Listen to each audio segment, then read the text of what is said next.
Hello friends, good morning, welcome to all of you. I hope you all fit and fine. मैं हूं आनंद कुमार। आज मैं आपको बताऊंगा JEST और PST के हवाले से तो आप अपने घर में कैसे तैयारी करें।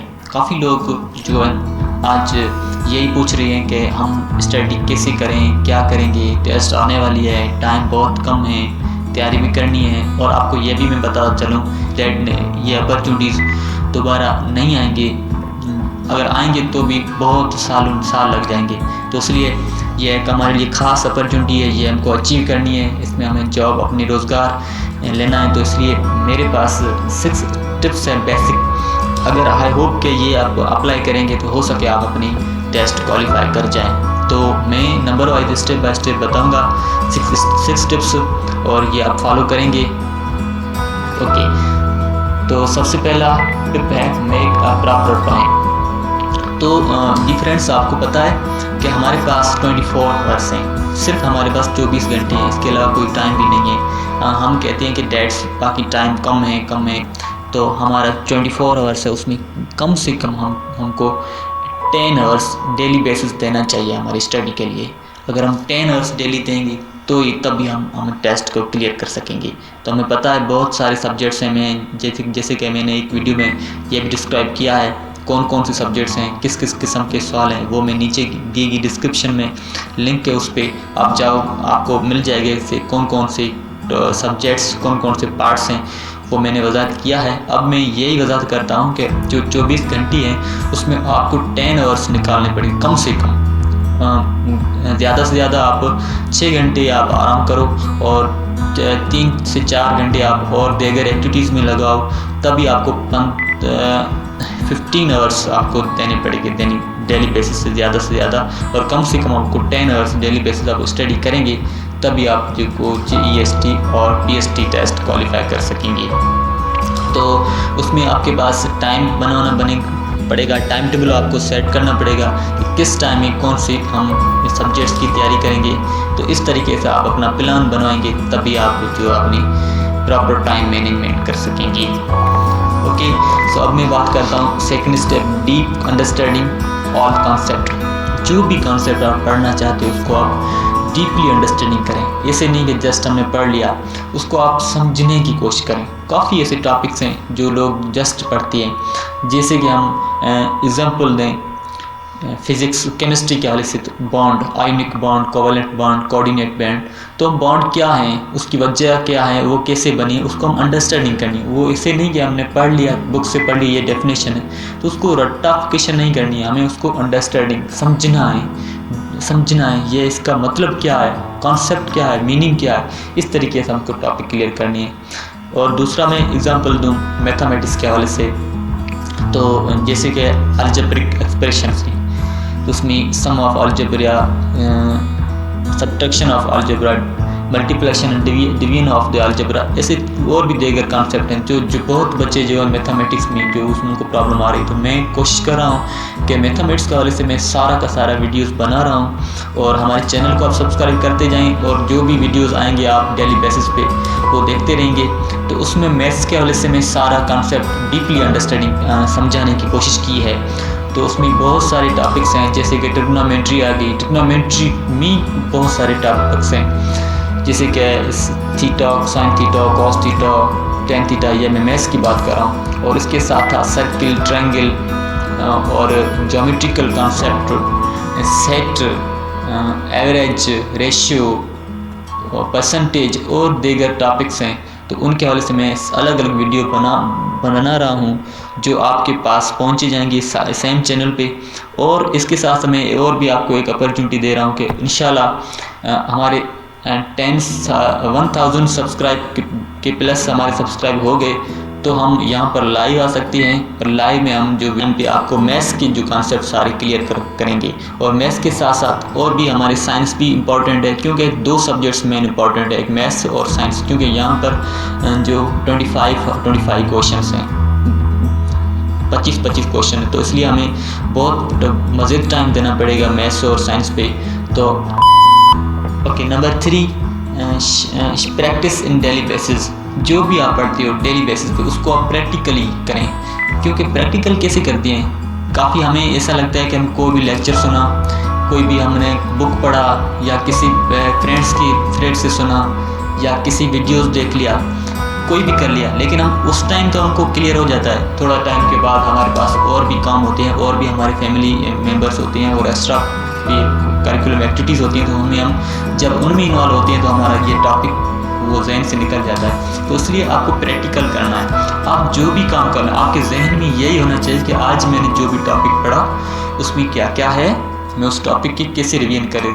जैसे कि मैं मिसाल देता हूँ, आज आपने बुक से या किसी लेक्चर से आपने सेट पढ़ा, ठीक है। सेट में आपने जो यूनियन पढ़ा, इंटरसेक्शन पढ़ा, कॉम्प्लीमेंट पढ़ा, ठीक है, ये पढ़ा आपने, और नल सेट पढ़ा, सब सेट पढ़ा, मेथड्स ऑफ सेट के जो तरीके हैं वो आपने पढ़े। तो आपने उस टाइम पढ़ लिए, और इसके बाद आपको जो भी काम करे तो आपका माइंड उस मूड पे होना चाहिए, प्रैक्टिकल वर्क में होना चाहिए। यार मैंने क्या क्या पढ़ा, आपको जो भी फ्रेंड मिले या कोई भी बंदा हो उस पर आप प्रैक्टिकली करते रहें, आपके माइंड में सेव करते रहें। अभी मैं बात करता हूँ चौथा step, share with your mats.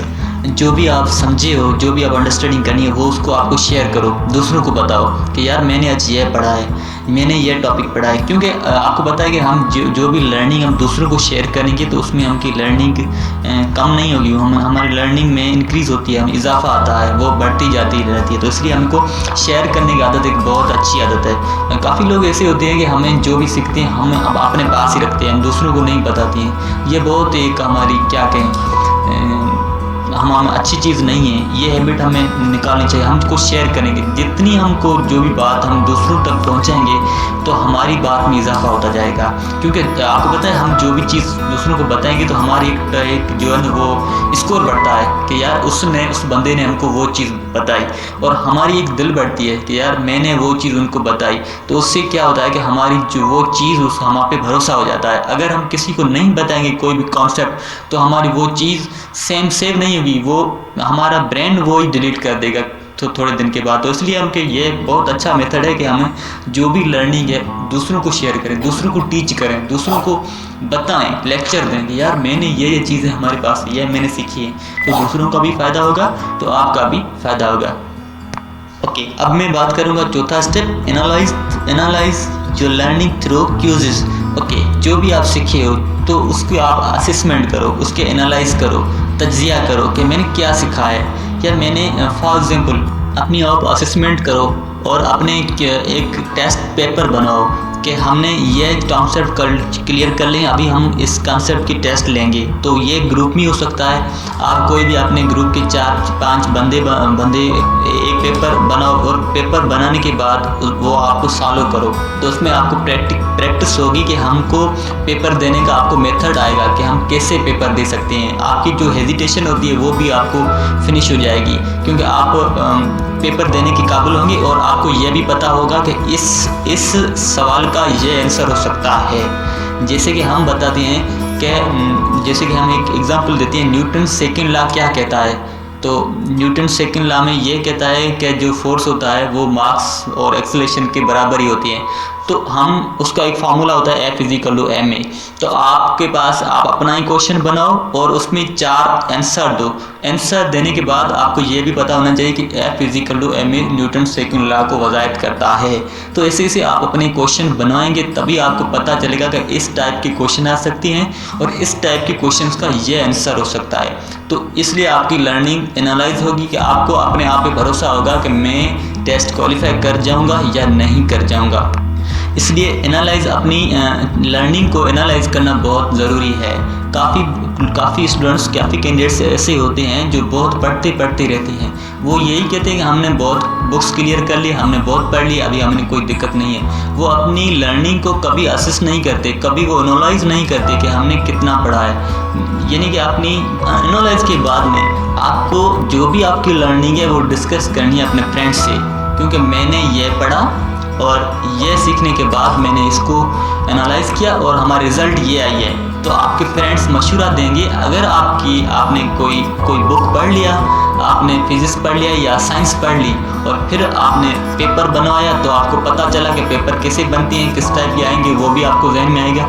जब आपने सॉल्व किया और सॉल्व करने के बाद आपके मार्क्स आ गए फॉर एग्जाम्पल आपने 50 मार्क्स का एक क्वेश्चन बनाया था और उसमें आपकी 30 मार्क्स आई और 20 मार्क्स नहीं आए, तो अभी आपको अपने फ्रेंड्स के साथ डिस्कस करना है कि हमें जो भी 50 मार्क्स का क्वेश्चन बनाया था उसमें हमारे आए हैं 30 मार्क्स, और अभी हम 20 मार्क्स कैसे हल कर सकते हैं, कैसे हम उठा सकते हैं। तो आपने जो भी फ्रेंड्स है इतने माइंड होते हैं, उनकी डिफरेंट आइडिया होता है। आपको पता है हर बंदा यूनिक होता है, हर बंदे की अपनी अपनी सलाहियत होती है। किसी को आपको कम नहीं समझना है, तो वो बंदा शायद आपको अच्छी सजेशन दे, तो उसमें आपको फ़ायदा होगा। तो इसलिए डिस्कशन बहुत ज़रूरी है। डिस्कशन में हमारा माइंड ओपन होता है, हमारी जो भी चीज़ें डैमेज होती हैं वो हमारे ज़ाहिर हो जाती हैं। और अगर आपके 20 मार्क्स कम आए हैं तो आपको अभी उसका सॉल्यूशन मिल जाएगा कि हमारे 20 मार्क्स जो कम आ रही है वो कैसे सॉल्व हो सकते हैं।